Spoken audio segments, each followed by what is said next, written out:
All right, let's get back into it then. Agent Romanoff, you miss me?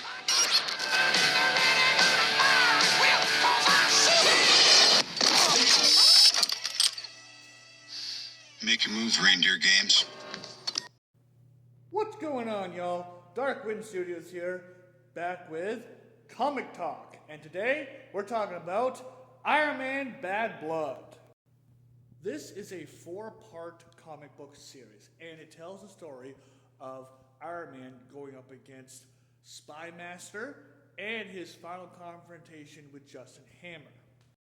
To give you all a brief synopsis of Iron Man Bad Blood, Tony Stark is vacationing on his yacht when suddenly the ship is enveloped in an energy shield. Spy Master's espionage elite swoop down on Sky Cycles, planning to kidnap Tony, secure in the knowledge that Iron Man will not be able to pierce the shield. What they don't know is that Iron Man is already inside. Tony dons the armor, then flies out to engage the enemy, only to recognize them as the thugs who beat him up in Paris. So this story goes off of a previous set of stories as well. This is the continuation. All right.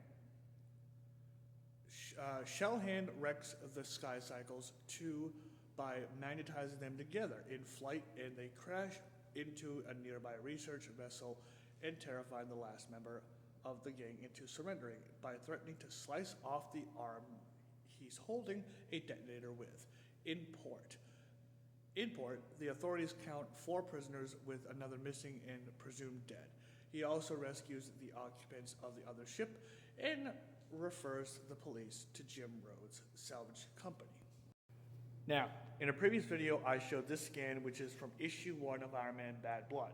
His sensors can detect 1/1000th of an inch, and I said there's no way Batman could ever go through and do anything to compete with that. But anyway, in typical Iron Man and Tony Stark fashion, he goes through and gets this guy, one of Spy Master's elite espionage people, to go through and actually drop the detonator, because he has a detonator that can blow up Tony Stark's yacht. And Iron Man, who, this guy does not know is Tony Stark in this comic, is going through like, I'm going to blow up your yacht. And he's like, you move, I'm going to blow your friggin' arm off. And he's like, oh, you wouldn't. And in typical, Iron Man and Tony Stark fashion, he's like, try me. Please make my day. And he backs down. Iron Man Bad Blood centers around this villain, Spy Master, an assassin who was actually hired by Justin Hammer, Tony Stark's longtime rival, which you better know him as this actor from the MCU. But in the comics, Justin Hammer is depicted quite differently. And in Iron Man Bad Blood Part 4 of 4, it is described why Justin Hammer hired Spy Master to kidnap Tony, as well as Tony Stark's final confrontation with Justin Hammer as well.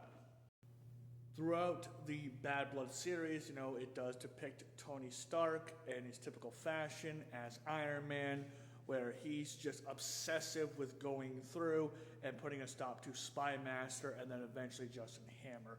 As you can see in this panel, him talking to his friend Cody Rhodes. Rhodes is trying to go through and reel him in and get him to calm down and pull him back. Meanwhile, Tony Stark as Iron Man is like, no, I'm going to stop this guy no matter what. And he doesn't care about any of the consequences in between. He just wants to go through and stop Justin Hammer from trying to go through and kidnap him. However, that does not mean that Iron Man doesn't do his duty as a hero, because in issue 2, he goes through and he actually saves people from a burning and exploding building. So, he does in fact still care about people, and he's doing his duty as a hero. I very much enjoyed the Iron Man Bad Blood series, and I highly recommend it to any Iron Man fan like myself or Marvel comic book fan. Check out this series. Go to your local comic book shop, pick up part 1 to 4 and read through it. It's a great read. It truly is. I would easily give Iron Man Bad Blood a 9 out of 10. The story is great. The artwork is great. It's just a wonderful classic story for Iron Man. Other than that, I am Darkwind Studios, and I hope you enjoyed this video, and I'll see you in the next one.